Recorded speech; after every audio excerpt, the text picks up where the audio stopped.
Vamos então iniciando o nosso estudo de hoje, o livro Entre a Terra e o Céu, psicografia do Chico, autoria espiritual de André Luiz. Nós vamos aqui para o capítulo número 4, Senda de Provas. Antes a gente faz uma breve recapitulação do livro que nós iniciamos na semana retrasada. Então, Entre a Terra e o Céu, nós temos aqui um livro em que André Luiz, junto com o ministro Clarencio e outros colegas, participam de um trabalho de assistência a uma jovem cuja reencarnação foi planejada junto ao departamento onde o irmão Clarencio atua. E aí então ela acabou passando por dificuldades, por preces que ela enviava, e tratamos também até mesmo da prece refratada, que é aquela prece que você direciona para alguém, e esse alguém não estando em condições de atender aquela solicitação, onde então a prece é direcionada, ela acaba sendo captada, percebida por espíritos amigos que atendem à solicitação. Então uma prece que acaba se desviando da sua trajetória e acaba sendo atendida pelo merecimento daquele que a realiza. Bom dia, Osmar. Então nós estamos aqui numa situação em que nós temos, bom dia, Flávio, em que nós temos os seguintes personagens, as seguintes personagens. Nós temos o Amaro, que é um chefe da família. Nós temos, junto a Amaro, deixa eu só pegar aqui rapidamente, nós temos Evelina, que é sua filha. Evelina, a mãe dela, Odila, acabou desencarnando, e então Amaro se casou com Zulmira. Então nós temos esse quadro, Amaro casado com Zulmira, Odila, que é a primeira esposa desencarnada, e Evelina, que é a filha, que é aquela que recebe assistência.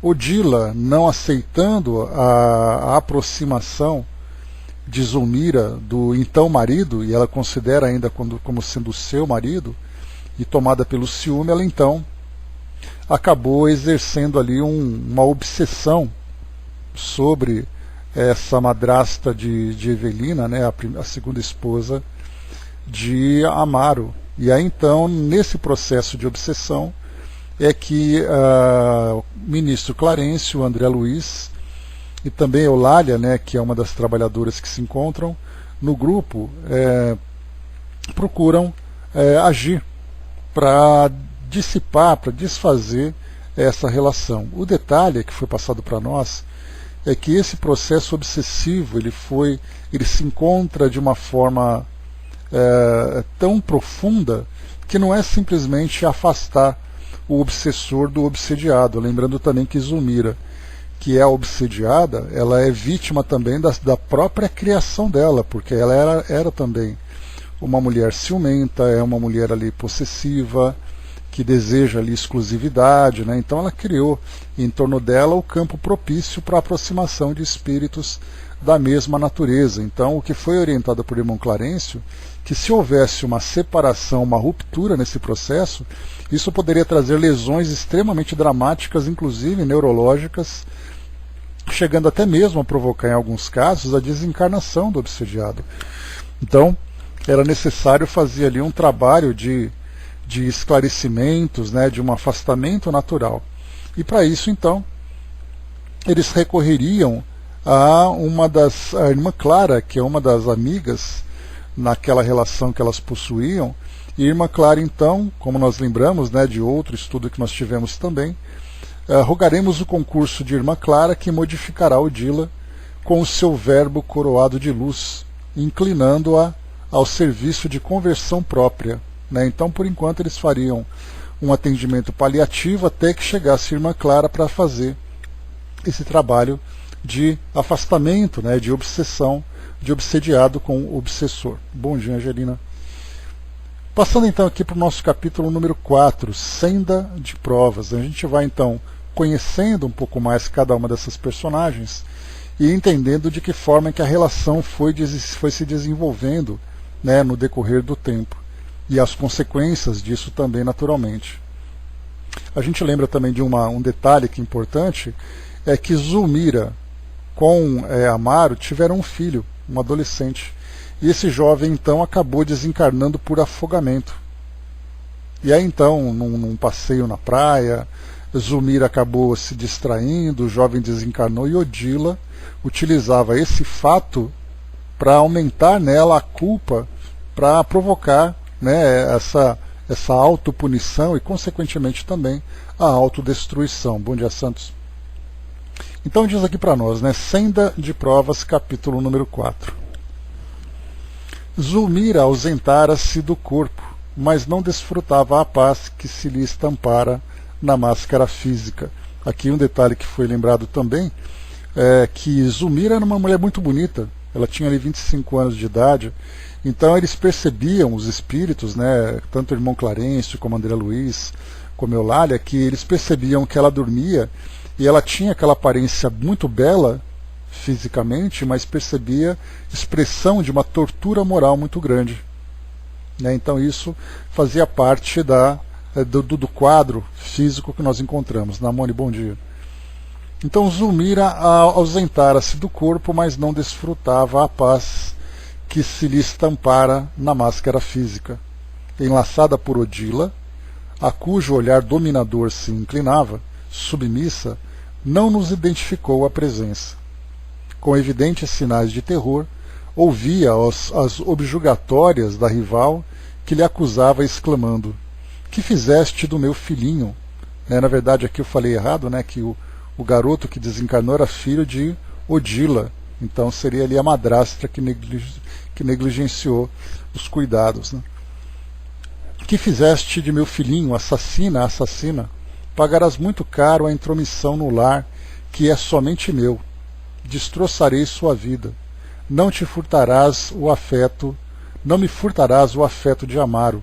Amarei o coração de Evelina, armarei o coração de Evelina contra ti. Não, não, respondia a vítima. Não matei, não fui eu quem o matou.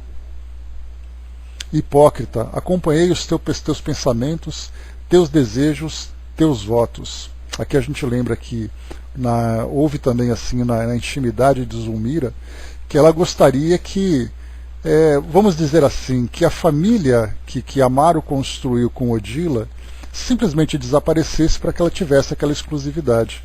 Então, embora ela não tenha desejado a morte do garoto, ela gostaria que ele simplesmente não existisse na família para evitar, né, essa competição, já que o pai dedicava muita atenção a esse jovem. Então, até mesmo esse pensamento mais profundo, embora não se realizasse, não se concretizasse, ou ela não tivesse qualquer intenção de concretizar, no momento em que a coisa aconteceu, acabou entrando, né, em sintonia com aquilo que ela desejava intimamente. Por isso, então, aqui Odila faz essa acusação, né? Hipócrita, acompanhei os teus pensamentos, teus desejos, teus votos. Zulmira desembaraçou-se de inopino dos braços que a envolviam e correu para fora, seguida pela outra. Esclarecendo-nos bondoso, Clarencio observou. Quando a pobrezinha consegue sossegar o corpo, cai no pesadelo agitado. Acompanhamo-las. Dirigem-se à praia onde ocorreu a morte do pequenino. Premida pelo assédio de nossa irmã desequilibrada, Zulmira ainda não se libertou das aflitivas reminiscências de que se vê possuída. Então era aquela coisa de a auto-obsessão, da obsessão propriamente dita, aquele remorso que ficava ali sendo remoído. Então era assim uma situação extremamente dramática que muitas vezes nós encontramos no nosso cotidiano, em que o indivíduo descansa fisicamente, mas quando ele acorda muito mais cansado do que ele estava. E não porque houve uma atividade física, foi porque psiquicamente ele teve ali todo o desgaste devido a essa experiência no campo mental, no campo espiritual. Pusemo-nos na direção do mar, antecipando-as no trajeto. E, enquanto nos afastávamos, a conversação fez-se ativa. Não posso compreender por que a infeliz se declarou inocente, comentou Hilário, pensativo. Hilário era mais um dos companheiros, né, que fazia parte daquele grupo. Então era Eulália, Hilário, André Luiz, irmão Clarencio. Por que tamanha aprovação se não é ela a autora do crime? inquiri por minha vez. O ministro, porém, informou preciso. Segundo as anotações que já recolhemos da irmã Eulália, Zulmira não é propriamente a autora, mas com loucas ciumadas do marido, desejou ardentemente a morte da criança, chegando mesmo a favorecê-la. Para não repetirmos esclarecimentos aos quais já nos reportamos, faremos ligeiro retrospecto tão minudenciado quanto possível, examinando o problema aflitivo do casal. Então, lembrando aqui que é sempre feito, né, um retrospecto, uma análise profunda nesses trabalhos do plano espiritual, porque nós, aqui no plano físico, nós fazemos sempre uma análise limitada na nossa percepção atual, limitada também pela nossa própria compreensão e limitada também pela nossa ignorância com relação à realidade do mundo espiritual. Então são três situações diferentes, né? Primeiro, porque quando nós fazemos um julgamento ou uma análise a respeito de uma determinada situação que nós observamos, se nós não temos a compreensão de temas importantes, né, como por exemplo os pilares da doutrina espírita, como lei de causa e efeito, como reencarnação, como vida no plano espiritual, então de um modo geral o mundo ignora esses fatores, até mesmo por uma questão dogmática das religiões tradicionais que não consideram esses fatores como sendo parte da verdade do espírito. Então vamos encontrar aqui uma situação, nós vemos, por exemplo, situações dos imigrantes, né, dos migrantes lá da Síria, sendo perseguidos, né, por grupos terroristas, e esses migrantes acabam sofrendo as consequências no meio do caminho, ou mesmo, né, cheguei até a comentar sobre isso também, nos Estados Unidos nós encontramos ali o pai e uma criança afogados naquele Rio Grande, na travessia do México para os Estados Unidos. Então a gente olha e pensa assim, que absurdo aquilo acontecendo, e de fato é um absurdo. Isso acontece exatamente por causa do egoísmo humano, do egoísmo da sociedade, das diferenças sociais que vão causando esse tipo de problema, né? Então nós olhamos assim de uma forma política, de uma forma social.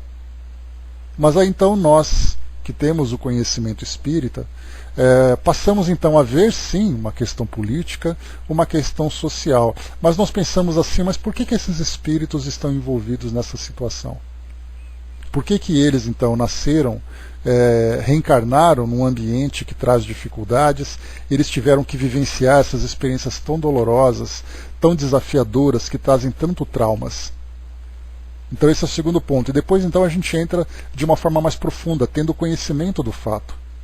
Porque esses espíritos no passado tiveram tal experiência que trouxe para eles essa consequência, etc. e tal. Então a gente vê que são vários estágios que vão se apresentando para nós nas situações do nosso cotidiano.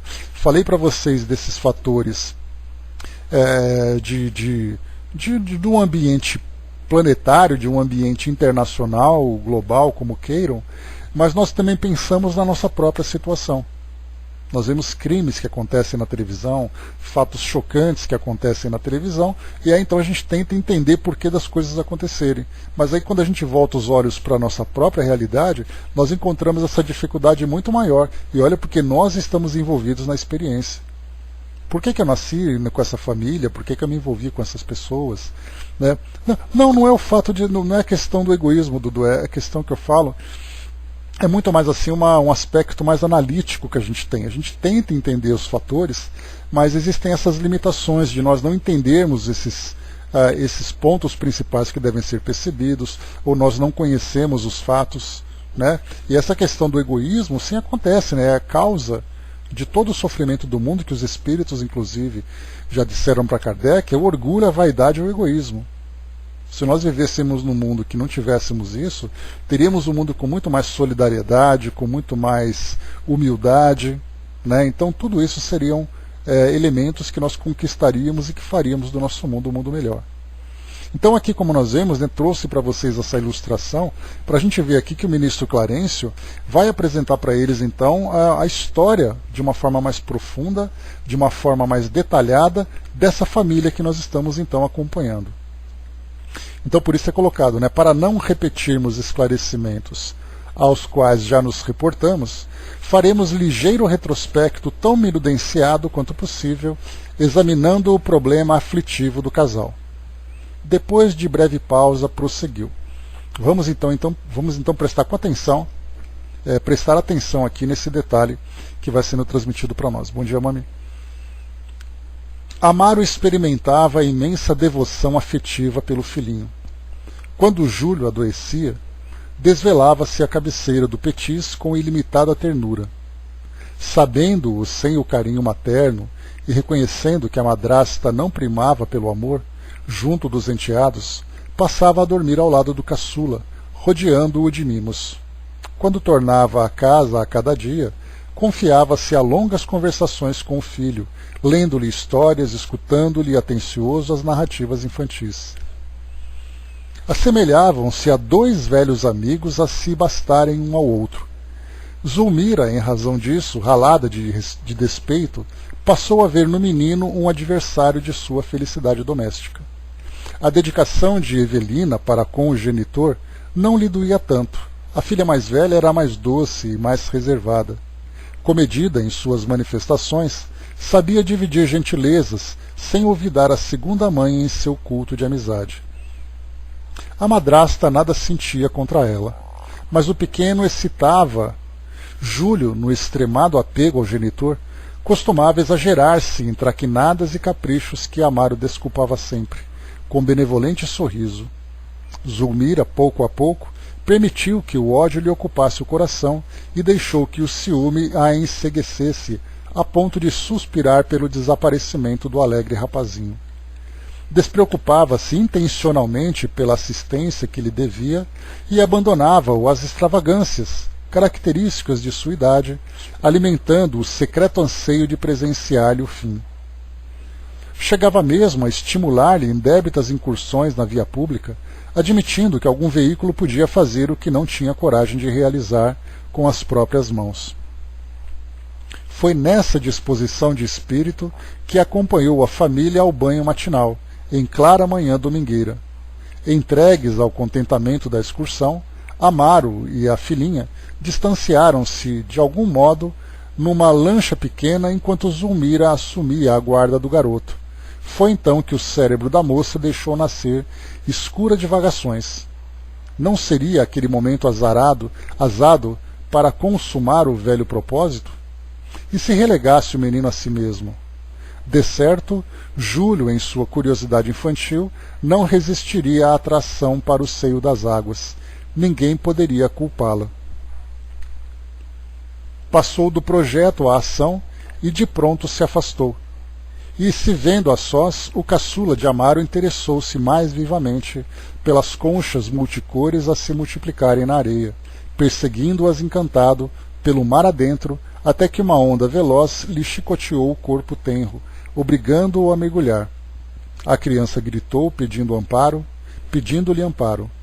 Realmente poderia ter retrocedido alguns passos, salvando-a, mas vencida pelos sinistros pensamentos que lhe dominavam a cabeça, esperou que o mar concluísse o horrível trabalho que não tivera coragem de executar.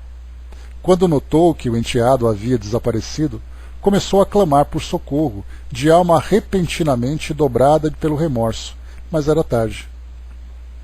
Amaro acorreu, precípite, e com o auxílio de companheiros retirou para fora o corpinho inerte. Torturado, chorou amargosamente a perda do filhinho, recriminando a mulher. Foi então que Zulmira, dominada pelo arrependimento e atormentada pela noção de culpa, desceu em espírito ao padrão vibratório de Odila que a seguia em silêncio, revoltada. Enquanto se mantinha com a paz de consciência, defendia-se naturalmente contra a perseguição invisível, como se morasse num castelo fortificado. Mas, condenando a si mesma, resvalou em deplorável perturbação, à maneira de alguém que desertasse de uma casa iluminada, embrenhando-se numa floresta de sombra. Então nós vimos aqui, né, esse detalhe bem interessante que mostra a mudança de padrão vibratório, né, bom dia, Lê. A mudança de padrão vibratório de Zulmira, que apesar de ter ali aquela personalidade vaidosa, muitas vezes egoísta, até um pouco possessiva, essa característica da personalidade não se convertia numa ação maldosa. Ela poderia até encontrar ali alguma influência que estimulasse isso nela, mas não era o suficiente para que ela abrisse a guarda e atraísse algum tipo de influência que fosse tão destrutiva. A partir do momento em que ela foi tomada pelo remorso, começou então ali a perseguição. E isso nós podemos estender para o nosso cotidiano. Muitas vezes nós temos aquele indivíduo que, por mais falho que ele seja, ele tem ali os seus vícios, tem ali as suas tendências e tudo mais, mas é aquele indivíduo que dorme com a consciência tranquila. No momento em que ele tropeça e ele cria para si mesmo uma situação dolorosa, e essa situação passa a ser um motivo de tortura, ele então abre brechas para qualquer tipo de influência daquelas que estão naquele mesmo padrão em que ele se encontra. Porque na verdade é ele que se rebaixa. E é assim também que acontece conosco. Somos nós que nos rebaixamos, que nos expomos a esse tipo de influência. E a reforma íntima que os espíritos insistem em falar para nós, em nos ensinar, em nos chamar a atenção, tem exatamente esse objetivo. É simplesmente nós sairmos de uma condição dolorosa e passarmos por uma condição mais tranquila para a consciência. Então todo o processo obsessivo, claro que ele começa, se é um espírito que tem a intenção, ele vai ficar, como nós vimos aqui, Odila que a seguia em silêncio revoltada. O espírito simplesmente acompanha, esperando o momento oportuno para poder começar suas investidas. Então a mesma coisa acontece conosco. A consciência tranquila é a maior proteção que o indivíduo pode ter. No momento em que ele abre essas brechas e começa a se punir por aquilo de equivocado que ele fez, ou mesmo que ele não se puna, mas o fato dele ter criado uma situação, primeiro na sua mente, ele faz ali, ele elabora uma situação, ele planeja um ato, nesse momento a vontade de fazer alguma coisa equivocada já é o suficiente para ele estabelecer uma sintonia negativa. Dudu colocou, mas quando armamos esse gatilho para que a brecha chegue, às vezes nem notamos, difícil às vezes esse controle. O detalhe, Dudu, é que quando a gente fala sobre o discernimento entre o bem e o mal, de um modo geral, hoje nós sabemos disso, apesar de nós não termos força suficiente para ter esse controle, como você colocou. Mas hoje nós sabemos o certo e o errado. Aquele que consegue se conter, aquele que consegue controlar os seus próprios impulsos já é o suficiente. Mas muitas vezes, num primeiro passo, aí começa então a criar aquela reação em cadeia em que as coisas tendem a piorar. Flávio lembrou aqui, é o que Simonetti chama de furos no guarda-chuva, a brecha para a sintonia com os espíritos que querem perseguir. Ou até mesmo aqueles espíritos oportunos, Flávio, que são aqueles que buscam simplesmente alguém com quem possam se divertir.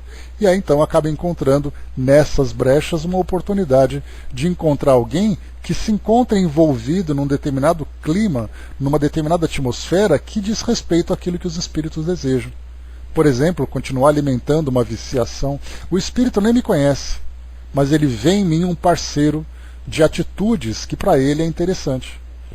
A Andréa colocou, o psicopata que naturalmente tem a consciência tranquila, está com obsessão constante ou não, O fato de o espírito ter a consciência tranquila num estado patológico, Andréa, é diferente daquele que faz por intenção. No caso do psicopata, ele naturalmente tem esse distúrbio. Então ele diz assim, eu estou com a consciência tranquila porque isso não me pesa. Esse é um estado de desequilíbrio. Então ele continua sendo envolvido, quando ele, se é o caso, dele estar envolvido com espíritos, essa tranquilidade dele é muito mais mascarada pelo problema que ele enfrenta, pelo problema psíquico, mental que ele enfrenta, do que realmente a consciência verdadeiramente tranquila. Esse é um estado completamente diferente de um estado normal, E Dudu lembrou, ficam espreitando, esperando a brecha, É o que acontece em todas as nossas relações, A gente sempre espera uma oportunidade de fazer aquilo que a gente gosta. Se tem alguém ali que colabora conosco, ótimo. Se não, a gente continua vivendo ali solitariamente. O Braz lembrou, acredito que a psicopatia reflete a qualidade do espírito, né? Sim, Braz, começa muito antes, né? Aquele que é o psicopata de hoje, esse distúrbio ele é causado no passado.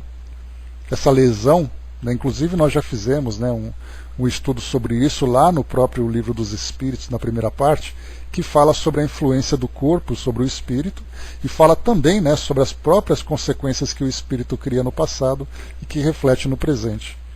Né, para esse estudo, né, nós precisaríamos de um profissional da área de psiquiatria para falarmos para nós, claro, né, um psiquiatra com conhecimento espírita, para poder falar para nós sobre aquilo que a doença representa em termos orgânicos e aquilo que se reflete espiritualmente naquele indivíduo. Seria certamente assim algo fantástico de nós estudarmos, né, de vermos situações onde nós temos crimes, onde nós temos comportamentos e entendermos a origem espiritual disso tudo, né? Mas primeiro, isso seria bastante particular para que esse estudo fosse realizado, porque seria expor pessoas, situações a constrangimentos que o plano espiritual não permitiria, né? Então, é algo assim que tem que tomar muito cuidado.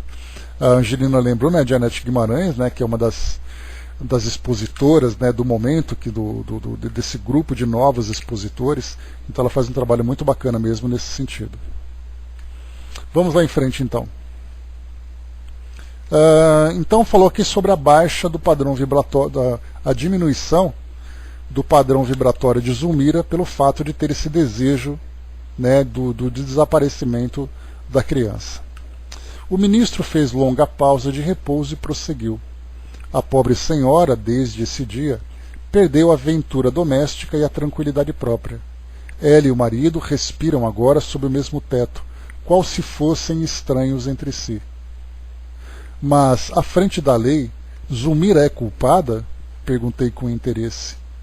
O sábio mentor sorriu significativamente e considerou. Não no sentido real da lei, Zulmira não é culpada. Colocou assim, né? Não, no sentido real da lei, Zulmira não é culpada. Entretanto, deixando-nos um olhar mais expressivo, como que de costume, continuou, todavia, quem de nós não é responsável pelas ideias que arroja em si mesmo? Nossas intenções são atenuantes ou agravantes das faltas que cometemos. Nossos desejos são forças mentais coagulantes, materializando-nos as ações que, no fundo, constituem o verdadeiro campo em que nossa vida se movimenta. Os frutos falam pelas árvores que os produzem. Nossas obras, na esfera viva de nossa consciência, são a expressão gritante de nós mesmos. A forma de nosso pensamento dá feição ao nosso destino. Aqui nós poderíamos ilustrar com várias situações, mas nós temos, por exemplo, alguém que se encontra desgostoso da vida e ele então vive experiências que acaba criando algo doloroso. Por exemplo, alguém que insatisfeito com o que tem começa a usar drogas e essa pessoa então desencarna. Ele foi um suicida?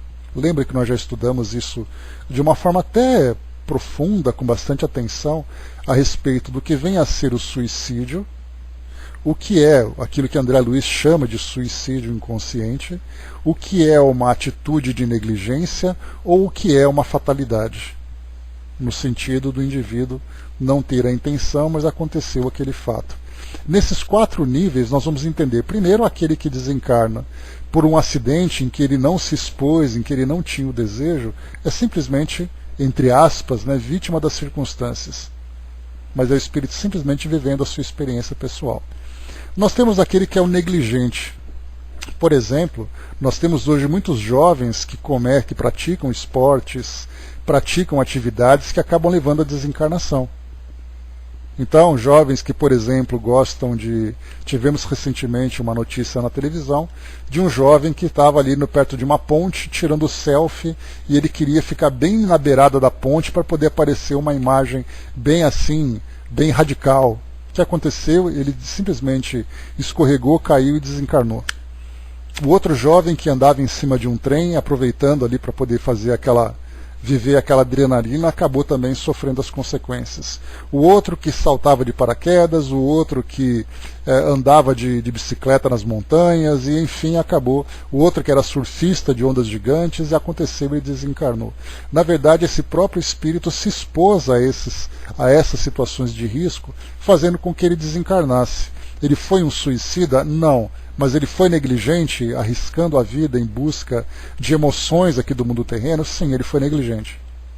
Como isso vai repercutir no mundo espiritual? Não é como se diz hoje, né? A gente tem o homicídio doloso e o homicídio culposo. O culposo é aquele homicídio que sem intenção de matar. Então é o que acontece com essa negligência. O indivíduo acabou desencarnando pela autoexposição a uma situação arriscada, e ele acabou então tendo a desencarnação dele muitas vezes interrompida. E aí nós lembramos também aquele outro conceito que nós já estudamos a respeito de uma desencarnação precoce e de uma desencarnação provocada, né, uma desencarnação que aconteceu na juventude, por exemplo. Então muitos jovens têm ali a sua existência será aqui no mundo físico de apenas 18 anos. Com 18 anos você vai desencarnar. Estava programado para que o espírito desencarnasse naquela idade. Mas aí nós temos uma outra situação de um jovem que vai para a balada, ele bebe bebida alcoólica, sai dirigindo de um modo completamente irresponsável, bate o carro e desencarna. Essa desencarnação foi precoce porque para ele não era uma programação de 18 anos de idade. Então nós vimos ali a diferença entre o que é uma desencarnação precoce, aliás, como já comentamos também. Essa expressão desencarnação precoce é muito utilizada no meio espírita para falar sobre jovens que desencarnam, né, sobre espíritos, pessoas que desencarnam na infância ou na juventude. E é uma expressão equivocada, né, porque o precoce é aquele que provoca alguma coisa antes do tempo. Se você tira precocemente uma manga do pé, você vai comer uma manga verde. Agora, se aquela manga caiu madura no pé, independente se ela está bem formada ou mal formada, ela caiu porque tinha que cair, que estava na sua hora. Né? Não, esse precoce, Dudu, que eu coloquei é exatamente isso. O precoce é aquele que acontece antes do tempo. Se acontece antes do tempo, você não completou o tempo. Né? Então, por isso, é importante a gente definir essas expressões. Inclusive, nós temos um vídeo lá no canal Kardec.tv do programa Transição, onde nós temos ali várias explicações, várias orientações, né, de temas espíritas, né? E tem um vídeo exatamente falando sobre desencarnação precoce. E aí todo mundo assiste a esse programa para poder tentar entender por que nós temos desencarnação de crianças e adolescentes. E dentro dessa expressão eles acabam falando exatamente isso. Não, porque é o espírito que completou aquilo que ele precisava. Isso não é precoce.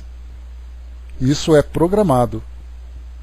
Então, mais uma vez, precoce é aquele que provoca uma desencarnação que não estava programada, antes do tempo programado. Então, seguindo aquele nosso raciocínio, temos aquele que desencarna, porque tinha que desencarnar, temos aqueles que são negligentes, que se expõem a situações e que provocam isso no plano espiritual. Muitos desses, então, são espíritos que desencarnam precocemente.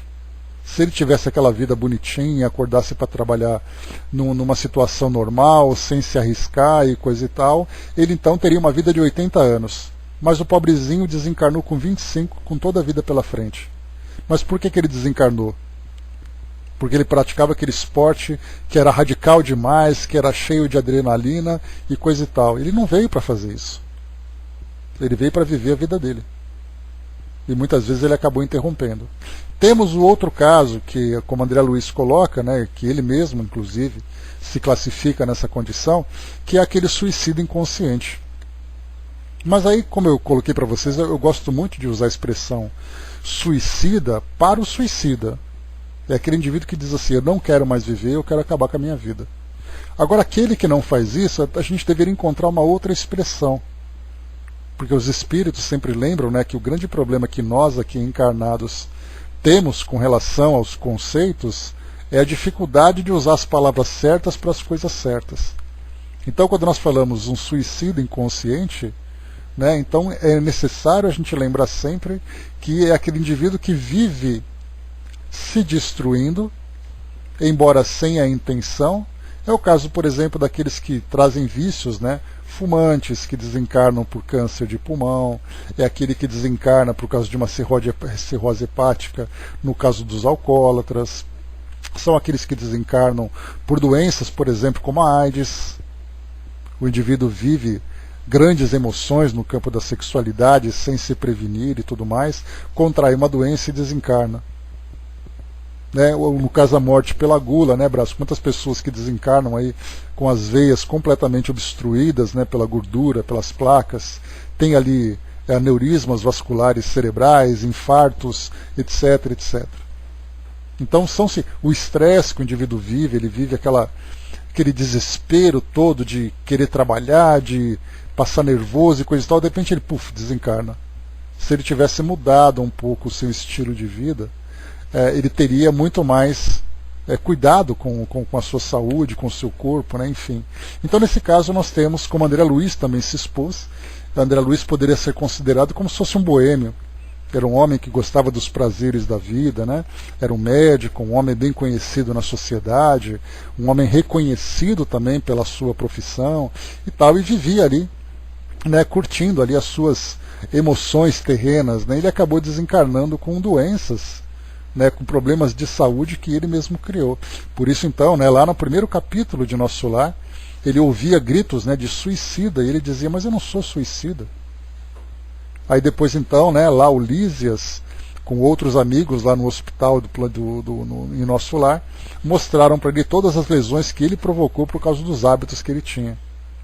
Aí, nesse caso, então, ele era um suicida inconsciente. E nós temos, então, o suicida propriamente dito, que aí Kardec tão bem explorou. Aliás, a gente lembra que um dos propósitos que Kardec considerava para a doutrina espírita no século XIX era exatamente combater o materialismo. E uma das consequências do materialismo era exatamente o suicídio. Que as pessoas não tinham mais vontade de viver, eram desiludidas com aquilo que a vida apresentava, não acreditavam em nada além da vida material, e o suicídio era um recurso que estava ali à mão de todo mundo. Era simplesmente uma forma de acabar com a aflição que ele vinha vivendo. E aí então a doutrina veio como sendo aquele caminho para dizer para as pessoas, você não termina com a morte do corpo físico. E aí falando sobre todos os conceitos, né, que a doutrina espírita apresenta, sobre as provas, as expiações, a lei de causa e efeito, a reencarnação, a imortalidade do espírito, enfim, tudo aquilo que nós aprendemos hoje. Então o suicídio, propriamente dito, é esse último estágio que nós colocamos. Então deu para a gente fazer assim uma separação em cada um desses grupos, né? Do suicida propriamente dito, o suicida inconsciente, o espírito negligente e o espírito que desencarna de acordo com as suas necessidades. A Dudu colocou lá em cima, né? Já passei por 3 situações de morte, né? Seria e não fui, né? Às vezes pergunto por que isso, né? Enquanto meu mano, numa simples batida de carro, desencarnou com 30 anos, né? Inclusive, Dudu, no próprio Livro dos Espíritos, Kardec pergunta, né, por que nós temos pessoas que passam por situação de morte, e os espíritos respondem que é para chamar atenção para o cuidado com a vida. Porque aquele susto significa valorize a sua vida porque ela está por um fio. Então Kardec pergunta exatamente isso, né? Pessoas que quase desencarnam, por que ele passou por aquilo tudo, para que aquilo era necessário, era para chamar atenção e valorizar a vida. Né? O Brás colocou, né, a morte pela gula, que a gente começou há pouco, né? Sendo a gula um dos pecados capitais, né? Será quem criou os 7 pecados capitais? A Igreja Católica foi sim, o Brás, se eu não me engano, tem a ver com Santo Agostinho, lá no início da Igreja Católica, no século V depois de Cristo. Se eu não me engano, foi Santo Agostinho que esteve envolvido.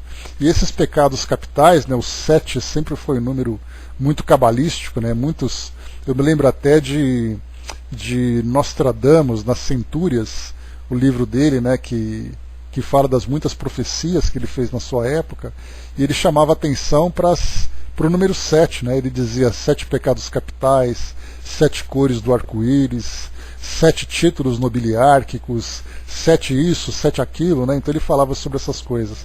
E desses pecados capitais, o que foi criado, porque o nome capital significa aquilo que é o mais grave, né? Então a pena capital, por exemplo, no século XIX de Kardec, que nós acompanhamos em muitas passagens da Revista Espírita, era a execução na guilhotina. Então aquilo que é capital nós podemos dizer que é aquilo que é extremo. Então dos 7 pecados capitais nós podemos dizer que são aqueles 7 pecados extremos que provocariam maior sofrimento e fariam com que as pessoas fossem para o inferno dentro dos dogmas católicos. E o fato de ser uma criação católica, de fazer parte de um dogma, não exclui a importância da reflexão, da parte filosófica desses pecados.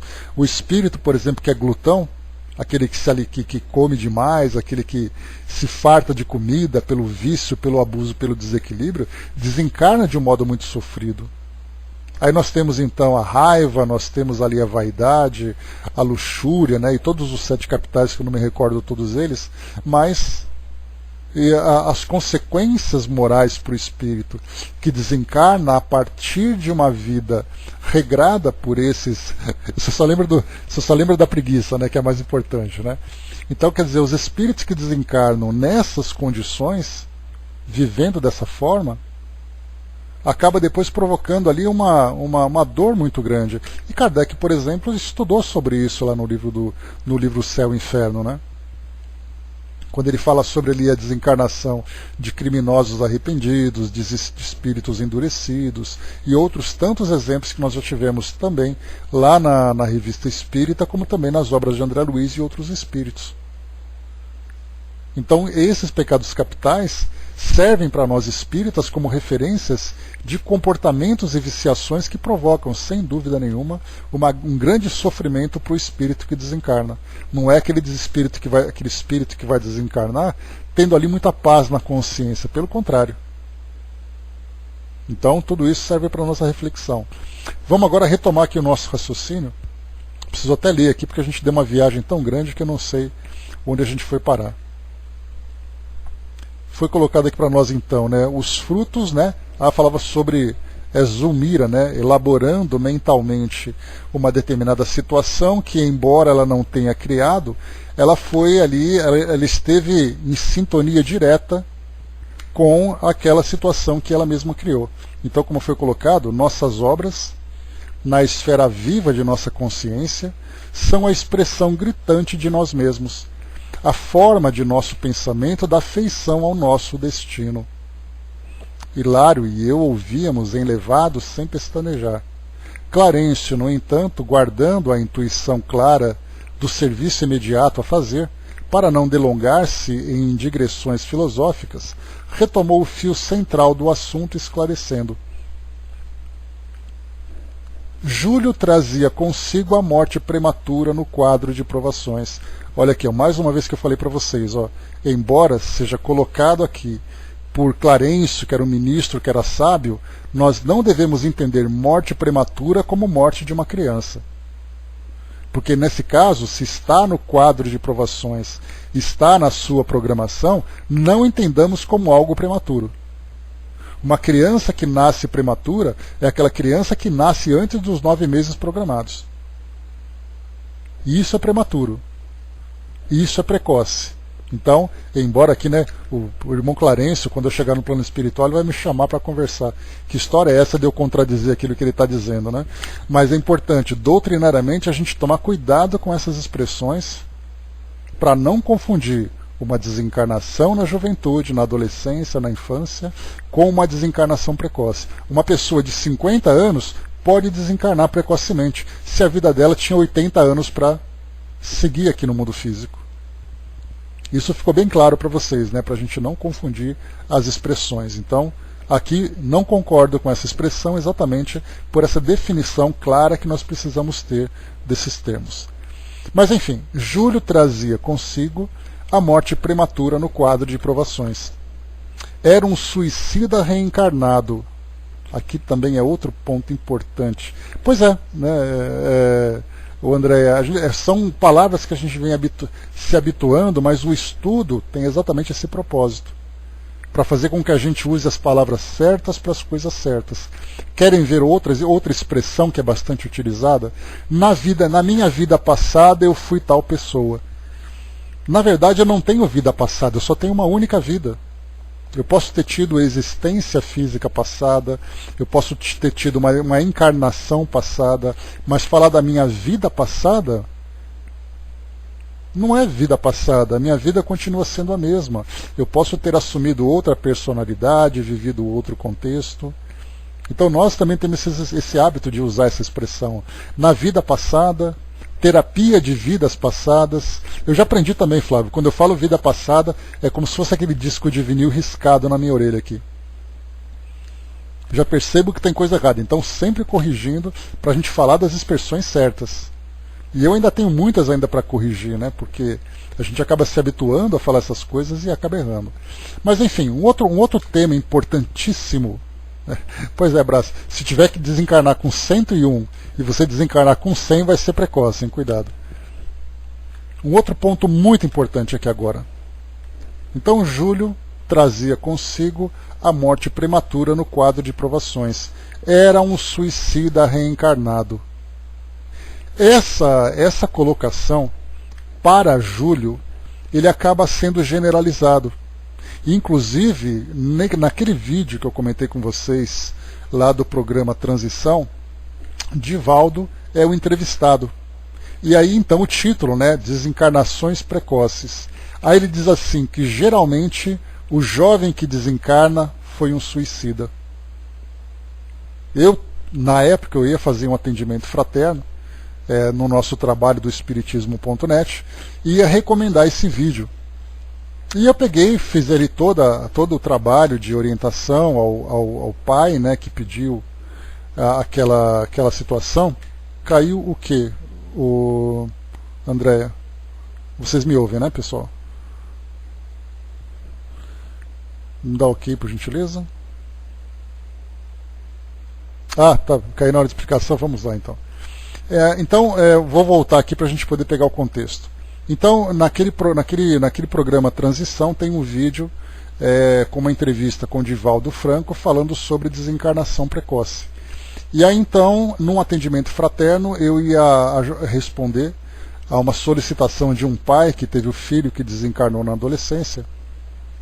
E aí, então, eu recomendei esse vídeo, né, que a gente sempre faz, recomendando material para reflexão, para aprofundamento, coisa e tal. Mas aí depois eu falei, bom, desencarnação precoce, o Divaldo falando, resolvido o problema, né? Mas aí um dia eu peguei e resolvi assistir esse vídeo.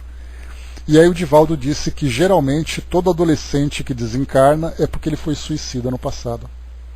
Aí nessa hora eu falei, nunca mais eu indico esse vídeo. Porque dizer, por exemplo, como nós já estudamos, né, Flávio, lá no Juventude Interrompida, nós tivemos um jovem, por exemplo, que desencarnou não como um suicida, mas desencarnou, poderia até dizer como suicida inconsciente, que ele havia sido alcoólatra no passado e isso provocou a desencarnação dele. E aí então ele desencarnou na encarnação seguinte, na última encarnação, ele desencarnou na juventude com uma doença hepática, o fígado dele trouxe uma doença congênita e acabou depois agravando e ele veio desencarnar como complemento da existência anterior. Mas você dizer assim simplesmente que o jovem que desencarna foi um suicida no passado é um soco no estômago de um pai ou de uma mãe que precisa de um consolo, de uma orientação. Então nós temos ali, não é o suicida necessariamente, muitas vezes é um espírito que desencarnou precocemente na existência anterior, independente da idade que ele tinha, como foi o caso como foi esse caso que eu comentei com vocês, era um homem de 40 e poucos anos que desencarnou vítima do alcoolismo ou do abuso de bebidas alcoólicas, e depois ele desencarnou com seus 18 ou 19 anos de idade, que era o complemento da existência anterior. Mas simplesmente taxar como um suicida, o suicida é aquele que traz uma morte muito trágica para si mesmo e trágica para a família, por escolha própria. Então, a partir desse dia, eu já pensei, bom, é importante a gente sempre definir muito bem isso. Sim, uma encarnação que tem uma previsão curta aqui no nosso mundo físico, ela, sem dúvida, pode ser o complemento, sem dúvida não, né? Pode ser o complemento, porque a gente não conhece todas as circunstâncias dos espíritos, né? Então, pode ser o complemento de uma existência anterior, mas não significa necessariamente que nessa existência anterior o espírito tenha sido um suicida. Ele pode ter sido naqueles 3 casos que eu falei para vocês. Ou o espírito foi negligente, ou ele foi inconsciente e taxado como um suicida, né? O próprio Kardec, inclusive. Se vocês se lembram, Kardec ele trabalhava tanto que ele acabou ficando doente e quase desencarnou. E o Dr. Demer, que era um amigo pessoal dele, que depois desencarnou como um espírito feliz e continuou dando assessoria para Kardec no trabalho do desenvolvimento da doutrina espírita, esse espírito veio chamar a atenção dele dizendo: se você não parar, você vai cometer o autoassassínio. Olha a expressão que foi utilizada. Para Kardec, hein? E aí Kardec então baixou a bola, foi viajar um pouco, foi aí então que ele elaborou o Evangelho segundo o Espiritismo, porque ele estava fora de Paris. Que se ele começasse a trabalhar daquela forma, o corpo dele ia chegar em tal estado que ele ia simplesmente interromper a missão que ele tinha, que era elaborar a doutrina espírita. Olha que fato curioso. E de Kardec, nesse caso, cometendo o autoassassínio, embora não intencional, poderia desencarnar precocemente pelo fato de se sobrecarregar. Olha quantos conceitos vão se juntando em torno desses fatos que a gente vai analisando. Então, para vocês verem, né, Brasil, eu estou abusado hoje, né? Já discordei do ministro Clarencio e já discordei do Divaldo. Mas o que vale para nós é assim, né, é o argumento. Se vocês concordam com o argumento, então a gente está no caminho certo. Deixa eu ver aqui, a Andréia colocou, né? Um jovem de minha família sofreu um acidente de moto semana passada e partiu. Eu não poderia nunca passar esse vídeo para eles, né? Seria devastador, sem dúvida. Lá em cima a Chaconete colocou também, né? Eu tive uma mãe que morreu com 21 dias. Não entendi, teve uma mãe que desencarnou com 21 dias? Não entendi, Chaconete. Como uma mãe pode desencarnar com 21 dias? Me explica melhor um pouquinho, que eu não entendi a sua colocação. Uma irmã, é que você colocou mãe lá em cima. Uma irmã que desencarnou com 21 dias. Né? Sim, na minha família também, né? Nós tivemos a filha de uma prima minha que desencarnou com 3 dias. E ela, inclusive, ela veio perguntar isso para mim, né? Falou, como é que a gente pode... Ela era médium, ela era espírita e tal. Ela perguntou assim, como é que a gente pode entender a desencarnação de uma criança de 3 dias? Aí o que eu tive que fazer foi recorrer àquilo que o Livro dos Espíritos dizia, né? Que aquela criança tinha experiências pessoais para poder vivenciar, e também isso, como os Espíritos dizem, vem a ser ali uma experiência para os pais. Nós não entendemos qual é a causa, por que um pai e uma mãe, e a família como um todo, inclusive o pai dela, que ela dizia que era um homem muito forte, ela disse que foi a primeira vez que viu o pai chorar na vida. Então quer dizer assim, a família toda envolvida naquele clima de sofrimento, de dor, por que isso tudo? Não sabemos. Mas os Espíritos dizem, nesse caso, Brasil, olha essa expressão também, punição, a gente vai chamar isso de experiência para os pais. Porque punição remete a castigo, que Deus é castigo, que Deus é carrasco. Olha só o Deus mosaico do passado aí. Mais uma expressão para a gente tirar do nosso vocabulário. Cuidado com isso. Porque quem pune é o carrasco, né? Lembra sempre disso. Então a gente tem ali experiências sempre para a gente poder conquistar ali novos valores, conquistar novos aprendizados, mas nós não compreendemos exatamente a causa de tudo isso, né? Então, continuando, vamos lá. Esse capítulo está longo, hein? Vamos lá. Então aqui, Júlio trazia consigo a morte prematura no quadro de provações. Era um suicida reencarnado. A segunda esposa de Amaro, porém, sofre o resultado das infelizes deliberações que albergou no espírito. Padece o retorno das vibrações envenenadas que arremessou na direção do menino. Pelo ciúme, criou ao redor de si mesma um ambiente pestilencial, em que os seus próprios pensamentos malignos conseguiram prosperar, assim como um fruto apodrecido desenvolve em si mesmo os vermes que o devoram. Supondo-se responsável pela morte da criança, de vez que asilou o delituoso plano a que nos referimos, Zulmira abandonou-se ao mal que trazia consigo, imantando-se ainda ao mal de que a adversária é portadora, e tornou-se, por isso, enferma e dementada. E o pequeno em toda essa história, inquiria admirado, Júlio foi conduzido à região que lhe é própria. Mas Odila não poderia vê-lo, certificando-se de toda a verdade? Infelizmente, explicou o venerando instrutor, a infortunada criatura tem o centro genésico plenamente descontrolado, e isso lhe impede a visão mais ampla. Não consegue querer senão o marido, em vista do apego enlouquecedor aos vínculos do sexo, que a paixão nada faz senão desvirtuar. Odila possui admiráveis qualidades morais que jazem, por enquanto, eclipsadas. Aqui então outro ponto que é importante a gente lembrar, que o pequeno Júlio foi conduzido à região que lhe é própria. Então nós lembramos, ao estudarmos o livro Memórias de um Suicida, nós vimos ali toda a trajetória de Camilo Cândido Botelho, assim como também as trajetórias de outros companheiros, né, internos como ele, lá no Hospital Maria de Nazaré. E nós lembramos, né, que, só para a gente fazer um detalhamento melhor, lá naquele Hospital Maria de Nazaré, o que nós acompanhamos foi a ala masculina naquele local onde Camilo e mais 7 ou 8 companheiros, não me recordo quantos eram, ficavam ali então internados. Então nós acompanhamos a história muito particular deles. Mas a ala feminina, e assim como também a ala infantil, nós tínhamos ali histórias das mais variadas.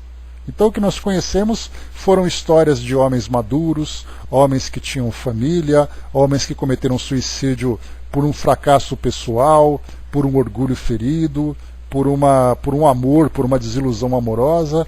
Mas e se nós fôssemos para os quadros das mulheres? A ala feminina, quais seriam as histórias que nós encontraríamos ali? E se nós fôssemos para a área dos adolescentes, quais histórias nós encontraríamos ali? Mas então, acompanhando a história desses adultos, cometeram um suicídio.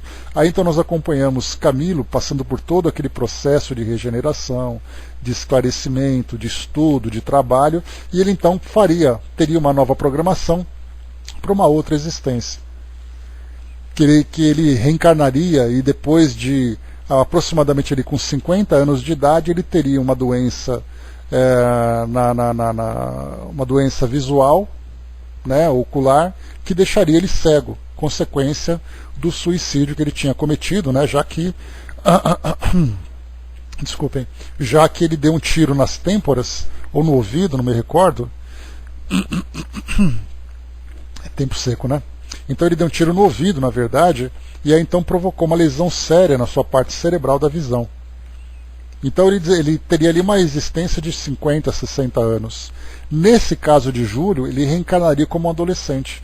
Então, lembrando aquela expressão sempre sábia que nós utilizamos, né, nossos filhos são espíritos, aqui nós temos uma criança que desencarnou, mas que na sua existência anterior ele foi um adulto que teve a sua história e ele cometeu o suicídio. Mas nessa atual encarnação como criança e que ele desencarnou, ele foi então atraído para a região que lhe é própria. Nesse caso, um espírito que retorna ao plano espiritual depois de uma viagem em que ele teve que cumprir determinadas experiências e voltar para o plano espiritual. Nesse caso, ele não volta mais como espírito sofredor, já que ele cumpriu aquilo que faltava para a sua regeneração. Todo o sofrimento do suicídio esteve então no plano espiritual. E aqui nós vimos então que não falava muito de doenças, assim, deformidades, como muitas vezes nós encontramos. Porque nós achamos assim que se o indivíduo cometeu um suicídio de tal forma, inevitavelmente, numa existência futura, ele trará uma deficiência daquela forma. Aqui, por exemplo, nós não vimos nada. Talvez, como aconteceu com Dona Ivone, que no passado ela se jogou num rio por causa de uma desilusão amorosa lá em Portugal, ela desencarnou e na existência atual dela, nessa última que ela teve, ela viveu longos anos desencarnou ali, acho que com 70 anos mais ou menos, ali por volta de 1985, não tenho certeza exatamente, não me lembro quando ela desencarnou, fazendo todo aquele trabalho sem nenhuma relação com o afogamento que ela teve no passado. E aqui também nós vemos um jovem que desencarnou por afogamento. Será que ele desencarnou, se suicidou pelo afogamento na existência anterior? O que importa é que Júlio foi conduzido à região que lhe é própria. Então o espírito volta ao plano espiritual, devidamente acolhido, devidamente direcionado, porque ele fez aquilo que faltava. Toda a dor que ele tinha que sofrer já aconteceu na existência anterior. 84, obrigado, Flávio. Então 84, porque eu me lembro de uma entrevista que ela deu em 82, então eu estava ali por 82, 85, mas foi 84, está aí feita a ressalva. Então esse comentário a gente percebe que ele passa assim quase despercebido, que simplesmente Júlio foi conduzido à região que ele é própria. Mas e aí? Quando a gente começa a analisar, né, o professor Google ajuda, né? Isso aí. Então assim, quando a gente começa a analisar os detalhes, a gente vê, peraí, mas se ele foi um suicida no passado, aí a gente pega todo o livro Memórias de um Suicida e faz uma reanálise. Claro que o espírito pode ter vivido experiências muito diferentes daquela que Camilo vivenciou, com a mesma intensidade de dor, em outros locais, com outros espíritos, de outras formas, enfim. Mas agora, aquele espírito, aquela criança, entre aspas, volta ao mundo espiritual, cumprindo aquilo que faltava para se regenerar, para se reequilibrar. Continuando, vamos lá. Mas Odila não poderia vê-lo, certificando-se de toda a verdade. Aqui já mostra, como nós vimos também, a diferença de faixas vibratórias entre um espírito no estado de perturbação, tomado por uma obsessão, e um espírito que desencarna numa condição mais elevada. Essa diferença de sintonia faz com que eles se desencontrem. Por isso que nós vimos lá no livro O Céu e o Inferno, nós tivemos ali um suicídio de um pai que fez isso por causa do filho. Ou a clássica história de Romeu e Julieta, conforme Shakespeare trouxe para nós. Então, um simulava ali o Romeu, então, simulava, ou era a Julieta? Sabe que eu não lembro quem que tomou o veneno? Foi ela, né? Então Julieta tomou o veneno, aí então Romeu não suportou vê-la morta, ele cometeu o suicídio e ela cometeu o suicídio em seguida, como se os dois fossem se encontrar no plano espiritual e viverem felizes para sempre. Então essa ideia, né, de diferença vibratória é algo muito real, algo muito significativo no destino dos espíritos no plano espiritual. Bom dia, Rô. Continuando, vamos lá. Odila possui admiráveis qualidades morais que jazem, por enquanto, eclipsadas, ou seja, é um bom espírito, mas tomado pelo ciúme, por aquela obsessão, acaba então sofrendo as consequências. E é isso também, outro ponto a ser observado aqui, é o que nós encontramos então nos trabalhos de desobsessão, onde nós temos aquele espírito que muitas vezes é um perseguidor implacável. Aliás, nós estudamos isso no livro Libertação, vários casos de obsessores que eram bons espíritos. Eram espíritos que durante as suas existências tinham ali aquele ciclo normal, viviam suas experiências, mas por um determinado fato se tornaram obsessores em busca de vingança. Aqui nós encontramos a mesma coisa. Odília, embora tivesse ali as suas falhas de personalidade, a sua imaturidade moral e tudo mais, não era um espírito mau. Mas quando ela desencarnou e viu aquele espírito tomando o seu lugar e negligenciando os cuidados do filho, ela rapidamente se transformou. Então a gente vê que todo obsessor, na verdade, é o espírito que busca vingança. Ou melhor, que busca justiça. Mas como ele não compreende, não aceita a justiça divina, ele quer fazer a justiça com as próprias mãos. Mas tirando aquele fato, nós vamos ver que o espírito é um espírito comum, com seus erros e com seus acertos e tudo mais. É algo que qualquer um de nós pode se submeter. Porque hoje a nossa vida está muito tranquila, até que surge uma situação em que a nossa cabeça vira completamente. Aí eu falo assim, não, mexer com a minha família, por exemplo, mexe comigo também. Aí no plano espiritual eu viro a minha cabeça e começo a tentar fazer as coisas do meu jeito e eu sou simplesmente classificado como um obsessor. Mas se não fosse aquele fato, eu seguiria a minha vida com absoluta tranquilidade. Quem chega por último arruma as cadeiras, tá, Rô? Não esquece. Seguindo em frente, vamos lá. Desencarnou, aqui como diz sobre Odília, né? Desencarnou em largo vigor em seu idealismo feminino, sem uma fé religiosa capaz de reeducar-lhe os impulsos, justificando-se desse modo a superexcitação em que se encontra. Então, olha só, desencarnou em largo vigor de seu idealismo feminino, ou seja, uma mulher jovem, uma mulher ali que tinha todas as paixões, né, no casamento, pelo marido, e de repente ela desencarnou e sofre aquela desilusão. De repente vem outra e toma o lugar. Olha só, já não tinha princípios sólidos e ainda mexeu com aquilo que ela trazia de mais vigoroso em suas paixões, ela simplesmente perdeu a cabeça, vamos dizer assim. Deixa eu ver aqui, André colocou geralmente, né, para qualquer mãe, não mexa com o meu filho, né? Então, imagina. Foi o que aconteceu, inclusive, né, no própria história que nós acompanhamos lá em Libertação, daquele nosso personagem, né? Olha só, me fugiu todos os nomes deles. A gente acabou de estudar sobre isso, Era Gúbio, então, que se encontrava com Eloy e André Luiz, que fazia assistência a Margarida, que tinha ali o obsessor, qual é o nome do principal obsessor deles? Aquele obsessor cujo filho se encontrava preso, que era obsediado pela esposa, Saldanha, isso. Então Saldanha que obsediava então ali, né, a Margarida para poder se vingar do juiz, porque condenou o filho e a esposa e a mãe estavam ali junto dele, etc e tal. Mas todo mundo era muito bem ali, nós vimos ali aquela família vivendo harmoniosamente dentro das suas lutas, das suas dificuldades naturais. Mas aí surgiu uma injustiça na visão deles. E essa injustiça acabou comprometendo todo mundo. Então, quando nós falarmos em obsessores, espíritos inferiores, nós temos que tomar muito cuidado para conhecer a história de cada um, para saber exatamente por que ele ficou daquela forma. É aí então que vem o trabalho precioso daqueles que são os esclarecedores ou doutrinadores dos grupos mediúnicos, para tratar o espírito como um espírito adoecido e não como um espírito mau, como geralmente a gente tem essa visão.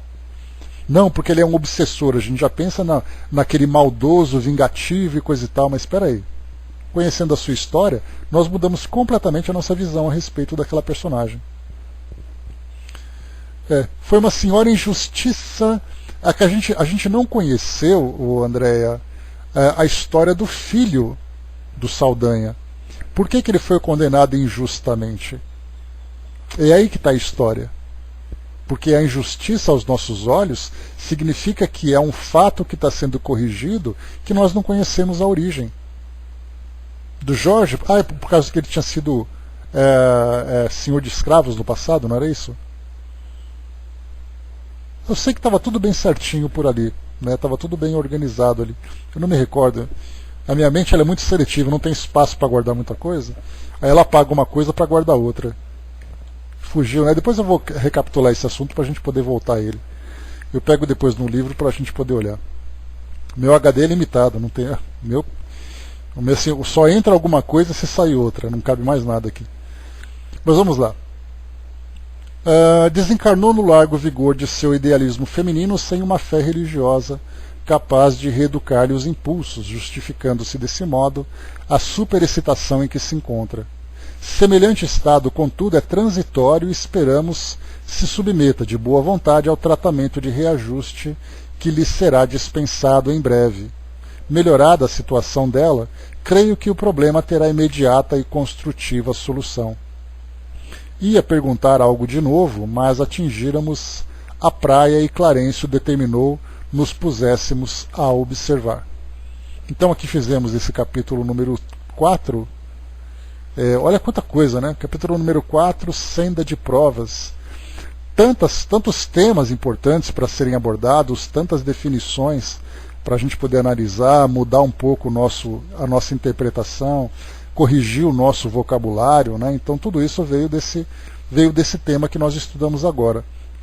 Então aqui dá para a gente já perceber que Odila, por exemplo, que atua dessa forma, como uma mulher abandonada e como uma mãe ferida por ver seu filho tratado daquela forma, no momento em que ela recebe esclarecimento sobre a história do próprio filho e a história também daquele casal, lembrando que todos eles estavam ali envolvidos numa trama muito antiga, não era algo atual, o espírito rapidamente muda a sua visão a respeito das situações.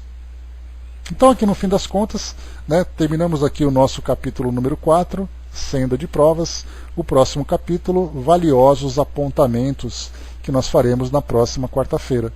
E aí então nós vamos conhecer um pouco, que já começa assim: alcançáramos a orla do mar,